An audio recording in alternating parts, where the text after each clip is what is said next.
Hola a tots. El darrer cap de setmana estàvem a Olot, a la Garrotxa, en un casament molt maco d'uns amics i just abans que es diguessin les promeses, els nuvis, els hi comentava que l'amor és el secret per potenciar la seva relació i per protegir-la de tots els problemes i inconvenients que ens trobem a la vida. I a qualsevol relació és molt important que hi hagi amor i que sigui un amor comunicatiu, un amor que es basa en la veritat. Quan els creients parlem de la nostra relació amb Déu, diem sempre, i és així, que ser creients no és una religió, sinó que és una relació. És una relació personal amb el nostre Déu. És una relació d'estima i com en uns nuvis, la Bíblia ens ensenya que la relació del poble de Déu amb Jesucrist, amb el nostre Déu, és com la relació d'uns nuvis. I ha de ser una relació d'estima, d'amor i d'un amor comunicatiu. La reflexió que tindrem en aquests minuts es titula Connectant amb Déu per mitjà de l'oració. I el que farem serà intentar reflexionar de com és la teva vida d'oració, com és la meva vida d'oració, com parlo amb Déu, de què parles amb Déu, amb quines actituds, quina forma d'entendre tens el fet de parlar amb Déu. I és per això que veurem quines són les implicacions d'orar i quins són els continguts de què parlem amb Déu. Una primera implicació molt important és que parlar amb Déu sembla, en principi, que sigui una iniciativa humana per involucrar Déu. Sembla que sigui jo qui prenc la iniciativa de parlar amb ell per demanar-li coses, per aconseguir coses d'ell, però en realitat orar és una iniciativa de Déu per involucrar l'home. És paradoxal, no? Però això és el que es desprèn d'aquests versets de Romans, el capítol 8 i els versets 26 i 27. De fet, hi hauria molts versets de la Bíblia per parlar de l'oració, però he volgut triar aquest perquè penso que és molt significatiu. Diu així, a Romans 8, 26 i 27, diu: l'Esperit ve en ajuda de la nostra feblesa, perquè nosaltres no sabem prou bé què hem de demanar per pregar com cal. Però l'Esperit, en persona, intercedeix per nosaltres amb gemecs indescriptibles. I el qui coneix els cors sap quin és el voler de l'Esperit. L'Esperit intercedeix a favor del poble sant, tal com Déu vol. I si haguéssim de fer una definició per dir què és l'oració, podríem dir que l'oració cristiana és l'actitud constant que Déu l'Esperit Sant produeix en nosaltres per ser comunicatius amb ell i com a resposta normal a les seves revelacions. Orar és una actitud constant. És més un estil de vida que una activitat concreta. I, evidentment, és cert que quan parlem amb Déu, doncs és perquè dediquem uns segons, uns minuts a parlar en veu alta, dirigir-nos a ell, com hem fet aquest matí, amb diferents intervencions, com fem a casa quan estem a soles, en silenci, amb el pensament, o quan estem conduint sols al cotxe. En qualsevol moment dediquem un temps per parlar amb ell i aquestes estones són els que entenem normalment com a estones d'oració, però de fet això només és la punta de l'iceberg de tota una actitud constant que podem tenir i que hem de tenir amb la nostra relació d'estima amb el nostre Déu. I aquesta actitud la tenim contagiats per l'Esperit Sant. La seva iniciativa involucra la nostra voluntat.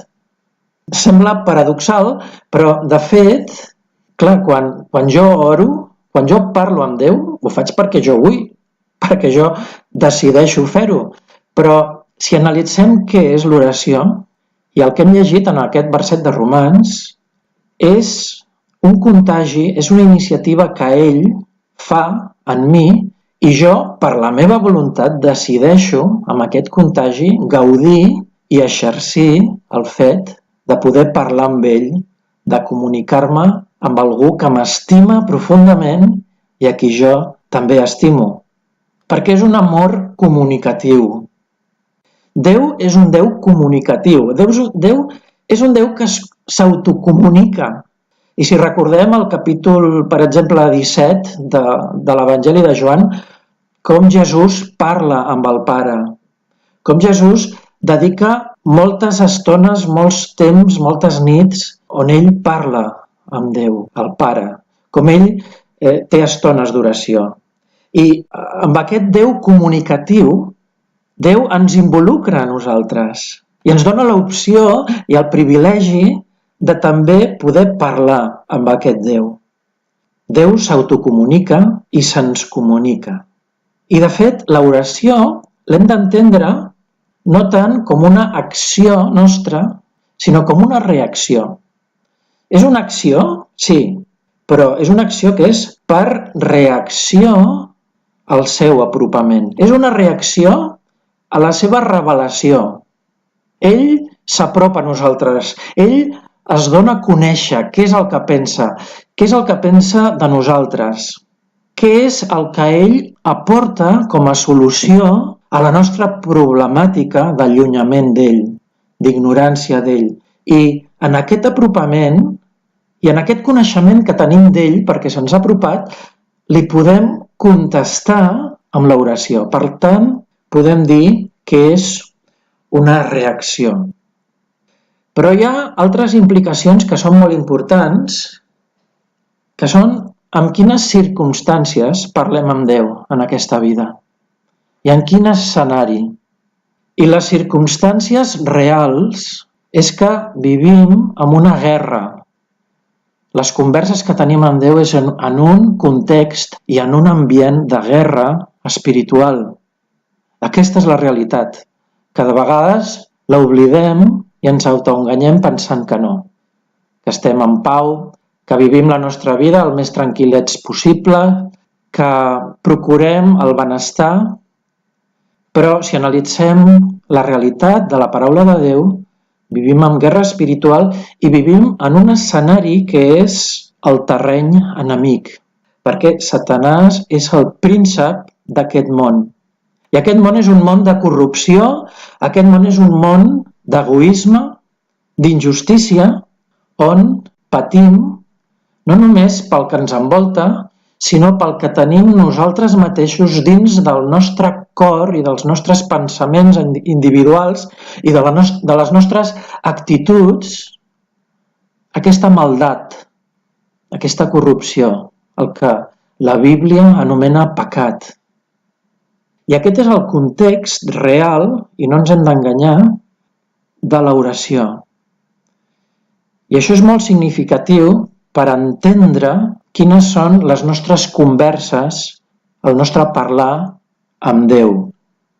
Aquesta és la realitat de l'oració. Els continguts de l'oració ens ajudaran també a entendre millor i a enfortir i a equilibrar l'oració. Quins són els continguts? El contingut del que li diem a Déu són 5 continguts i els podem aprendre i tenir presents i memoritzar molt fàcilment si fem 2 parelles que sembla que van molt associades i ens ajuda a entendre potser millor. Una parella és adoració i lloança. S'assemblen molt, però no són exactament el mateix, però en quant a enunciat, aquesta és una parella. Adorar a Déu, admirar-lo, la seva grandesa i lloar-lo. La admiració cap a algú que el considerem gran, important, i quan pensem en tot el que fa, l'admirem, el lloem. Per tant, una parella del contingut de l'oració és l'adoració i la lloança, i una altra parella és la petició i l'agraïment. Demanem coses a Déu i quan ell ens les dona, quan ell ens contesta aquesta petició, li donem gràcies. I és una altra parella que és fàcil per memoritzar: petició, agraïment. Així que ja tenim 4: adoració, lloança, petició i agraïment, però en aquesta reflexió que estem fent sobre la importància de connectar amb Déu per mitjà de l'oració, voldria que prenguéssiu especial atenció a un contingut de l'oració que és la confessió. I no vull dedicar massa temps amb els conceptes erronis que la religiositat falsa ha creat durant segles amb el concepte de confessió, sinó que ja vull anar directament a quin és el significat real de la confessió. I la confessió té un significat molt important i molt senzill d'entendre, que és simplement reconèixer la veritat. Confessar és reconèixer la veritat. I quan parlem amb Déu és de vital importància aquest tipus d'oració. I si haguéssim de pensar quin dels 5 continguts de l'oració és el més important, jo no sabria què dir. Tots 5 són molt importants i no podem prescindir de cap d'ells. I jo potser m'inclinaria a valorar moltíssim la importància de l'adoració, perquè és el que farem tota l'eternitat davant la presència de Déu. Contemplar la seva grandesa, gaudir d'ell, i l'adoració és molt important, però tots els continguts de l'oració es comuniquen entre ells i són influència entre ells i tots es barregen, però quan parlem de la confessió és molt important perquè la confessió és connectar amb Déu perquè comencem a parlar amb el seu idioma. Canviem el nostre idioma de l'engany, de la mentida, de la falsedat i sintonitzem amb el Déu que és veritat, perquè la veritat és el seu idioma. I per sintonitzar amb Déu hem de passar per l'idioma de la veritat, per l'actitud de la veritat. Perquè a Joan, capítol 14, Jesús diu: jo sóc la veritat. I al mateix capítol 14, més endavant, al verset 17, llegim que l'Esperit Sant és la veritat. No és que Déu digui la veritat, és que ell és la veritat. I si volem comunicar-nos amb Déu, el primer que hem de fer és reconèixer la veritat, fer una teràpia de realitat perquè Déu ens pugui escoltar. I la veritat la trobem especialment llegint la paraula de Déu. És molt important conèixer els evangelis, és molt important conèixer el Nou Testament, és molt important llegir tota la Bíblia, amb l'Antic Testament inclòs, i veure quina és la forma de pensar de Déu, quines són les veritats de Déu, perquè quan parlem amb ell tinguem en compte la veritat i puguem parlar amb ell amb la veritat per davant, sense autoenganys. I els 2 continguts especials i principals de la confessió, del reconeixement de la veritat, és, per una banda, en primer lloc, la confessió de pecat i, en segon lloc, la confessió de fe. El primer que Déu espera escoltar de mi és que estiguem d'acord amb que jo reconec la veritat del meu pecat, de la meva corrupció, perquè Déu m'està dient: tots han pecat, tota persona en el món té el problema d'estar separat de Déu perquè té la corrupció del pecat.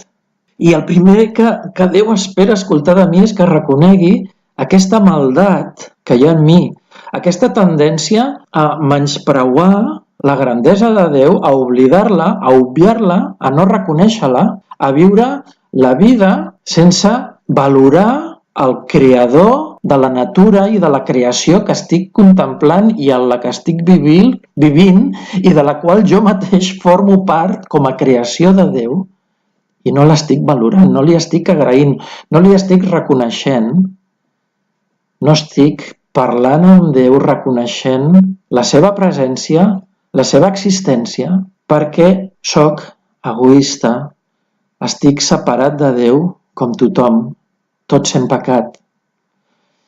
I Déu vol que anem amb ell, primer de tot, per començar a parlar abans que qualsevol altra cosa i qualsevol altre tema, Déu espera que jo confessi el meu pecat. I en segon lloc, és molt important la confessió de fe, que jo reconegui davant Déu la meva fe amb Jesucrist com el Déu que s'ha fet home i ha solucionat el meu problema de pecat morint per mi a la creu i rebent el càstig que mereixia de mort substituint-me a mi.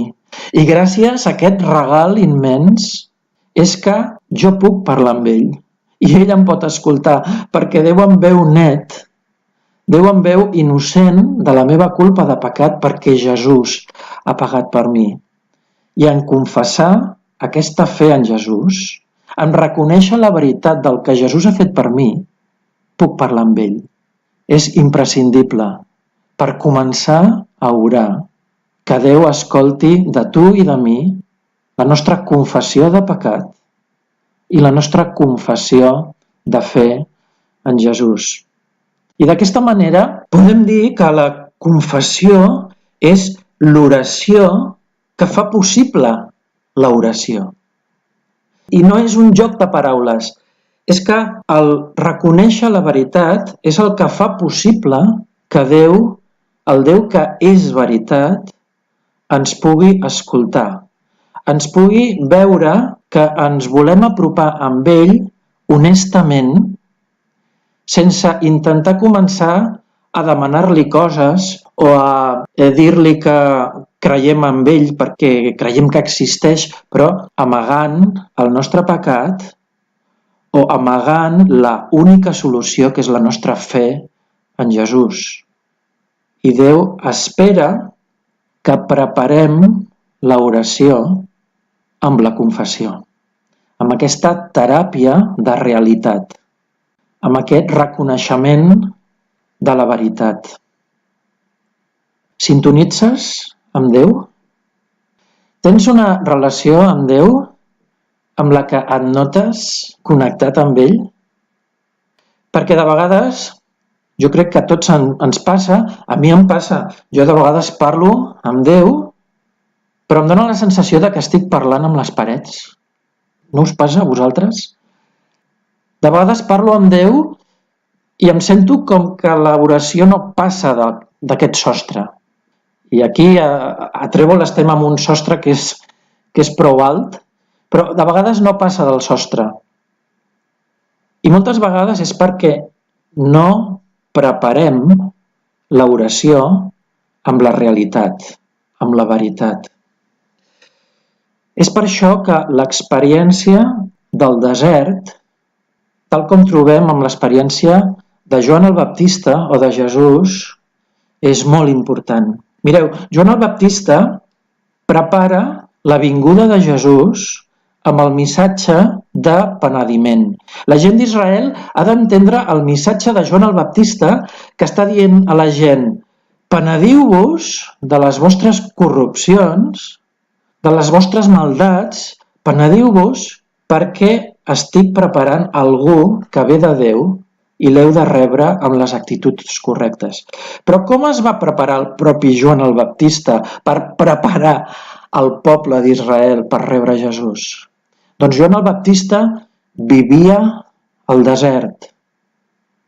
I quina va ser la primera experiència de Jesús quan l'Esperit Sant va venir sobre ell en forma de colom? El propi Joan el Baptista el va batejar i en aquell moment l'Esperit Sant el va començar a acompanyar visiblement i la veu del Pare es va sentir: aquest és el meu fill estimat. I en aquell moment comença aquests 3 anys de ministeri de Jesús, però el primer que fa l'Esperit Sant, què és amb Jesús? Què és el que fa Jesús just començar el seu ministeri? Doncs el primer que fa l'Esperit és portar-lo al desert. I Jesús és temptat per Satanàs al desert. I Jesús té una experiència dura, però real, del que és viure en aquest món on Déu no és honrat per causa del pecat. El desert és el lloc on el món és més real. El desert és el lloc on ens adonem, sense enganys, sense els enganys del món, ens adonem que vivim en una guerra i vivim en terreny enemic. El desert és el lloc on veiem clarament que tenim la mort al davant, desafiant les nostres vides i que hem de solucionar la problemàtica de la nostra existència amb una relació amb aquest Déu que ens estima i que ens ha aportat les explicacions i les solucions als problemes de la nostra existència. I estàs sol davant Déu en el teu desert, que potser no és un desert com el de Joan el Baptista i potser no és un desert com el de Jesús amb aquests 40 dies i 40 nits que va estar al desert.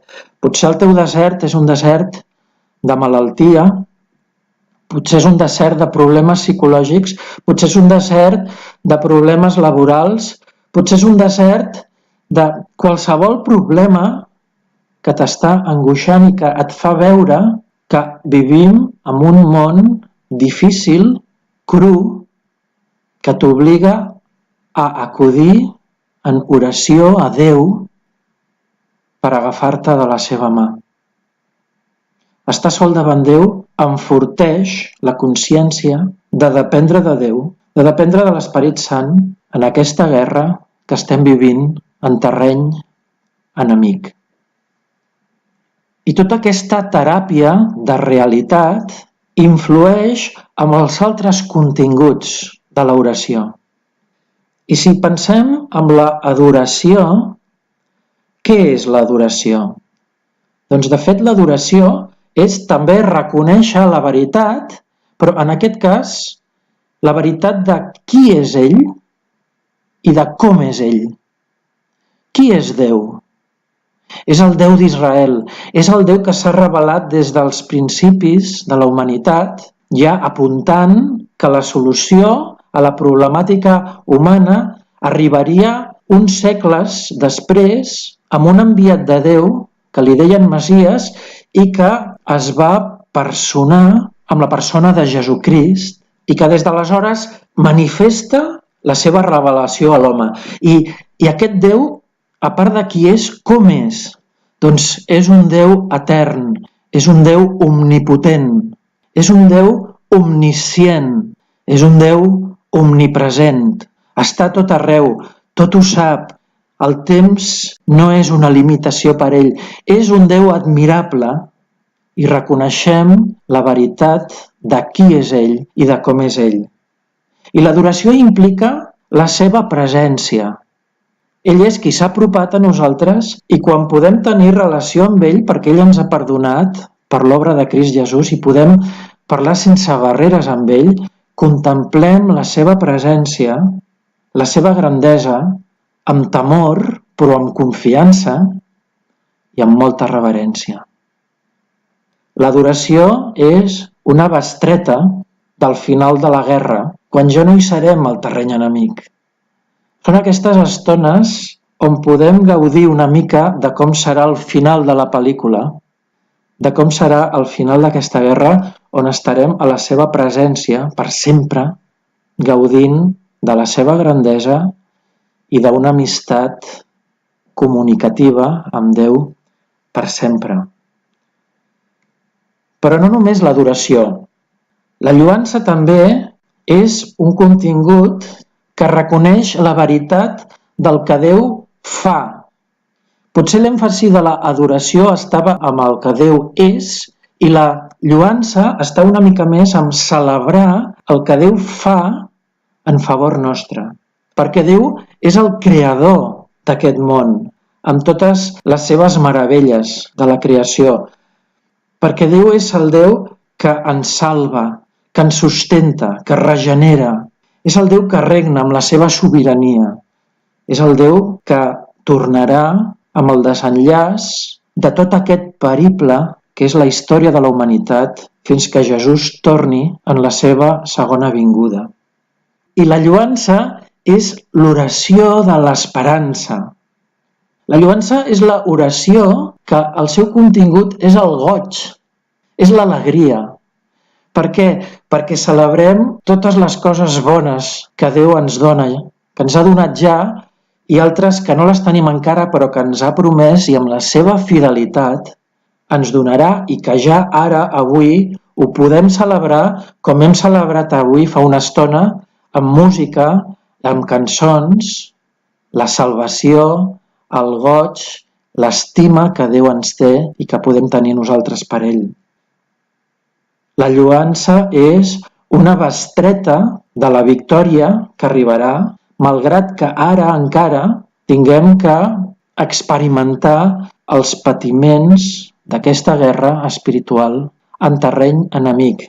I moltes vegades els creients tenim unes vides una mica tristes, potser massa serioses, perquè ens falta tenir cura d'aquest contingut de les nostres converses amb Déu, que és la lloança. Si et falta alegria a la teva vida cristiana és perquè et falta lloança. Perquè la lloança és l'alegria de la vida cristiana.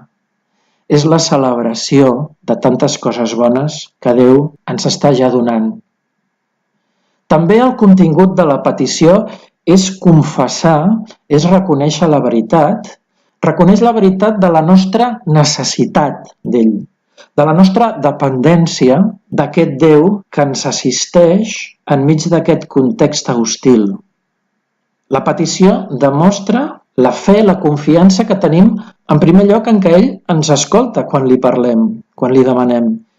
I no només ens escolta, sinó que és la confiança en què ell ens contestarà aquestes peticions amb la resposta més adient i donant-se les coses que necessitem si les demanem segons la seva voluntat.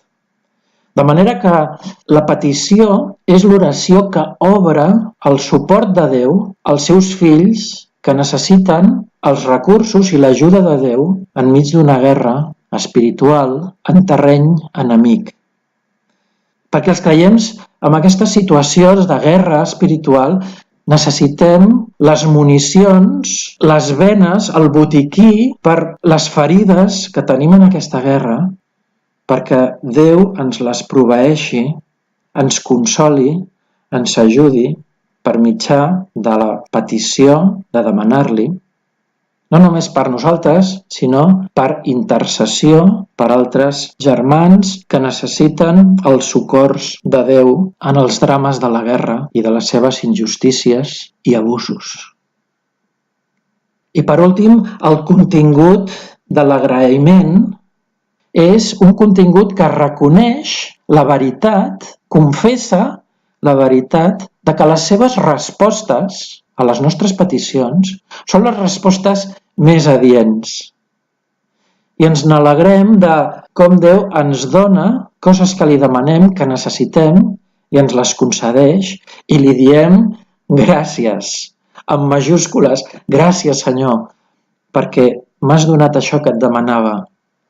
Gràcies perquè, sense demanar-t'ho, molt més enllà del que jo et demanava, m'has afegit coses bones que jo ni tan sols m'imaginava.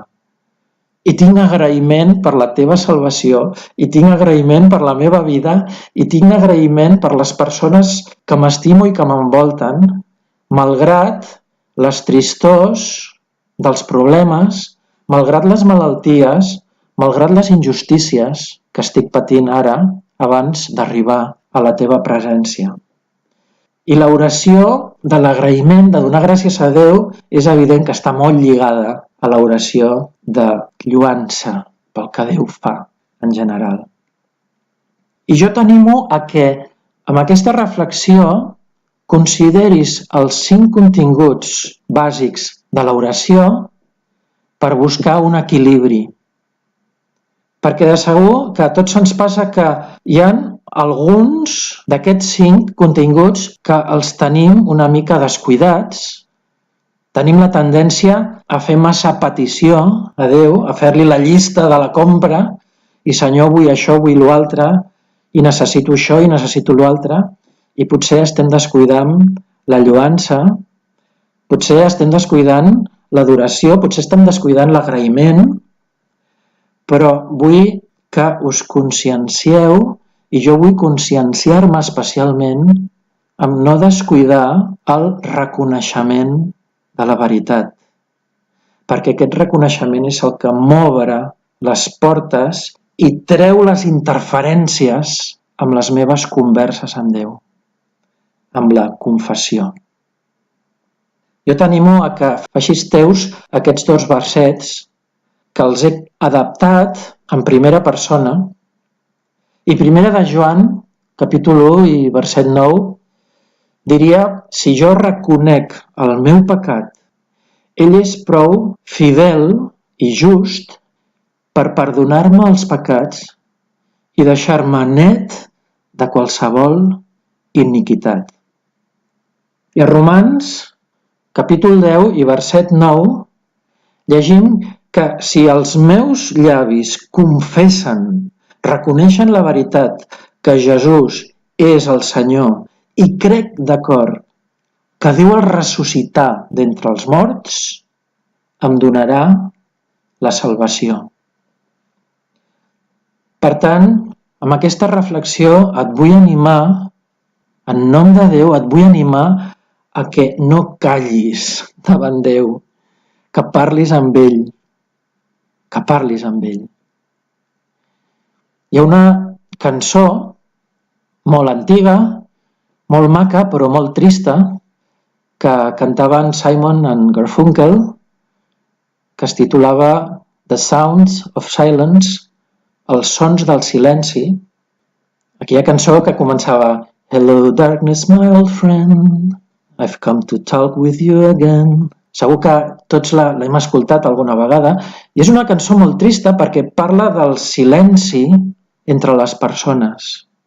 I el silenci, el no parlar entre persones que s'haurien d'estimar i en teoria s'estimen, és dolent. I hi ha una frase a la cançó que diu que el silenci creix com un càncer. El silenci en la teva relació amb Déu pot fer que la teva relació amb Déu sigui malaltissa, que sigui trista, que sigui incorrecta, que sigui limitada. I per això t'animo en aquesta reflexió que hem tingut a que revisis com és la teva relació amb Déu, com són les teves converses, com és la teva oració, quins continguts té i quina comprensió de les circumstàncies de l'oració tens. I no callis. Cuida aquesta relació d'amor que tens amb el teu Déu. I fes servir sempre amb ell l'idioma de la veritat, del reconeixement dels teus defectes. No et conformis en tirar endavant tal com estàs quan hi ha coses que millorar a la teva vida i confessa-li. Digue-li, Senyor, em passa això, tinc aquestes influències negatives, tinc aquest defecte que no acabo de superar-lo, tinc aquestes influències familiars, tinc aquestes males influències de persones de la feina, tinc aquesta forma de ser per causa d'una malaltia. Tu saps quina és la teva situació, però confessa, fes una teràpia de realitat i digue-li, Senyor, em passa això, ajuda'm, canvia'm, contagia'm del teu esperit, ajuda'm a imitar Jesús per poder superar aquest entrebanc personal que tinc, aquest problema que tinc a mi mateix. Ajuda'm i canvia'm. Contagia't de l'amor del Senyor. contagia't de la veritat del Senyor i conversa amb ell amb tots els continguts meravellosos que té l'oració.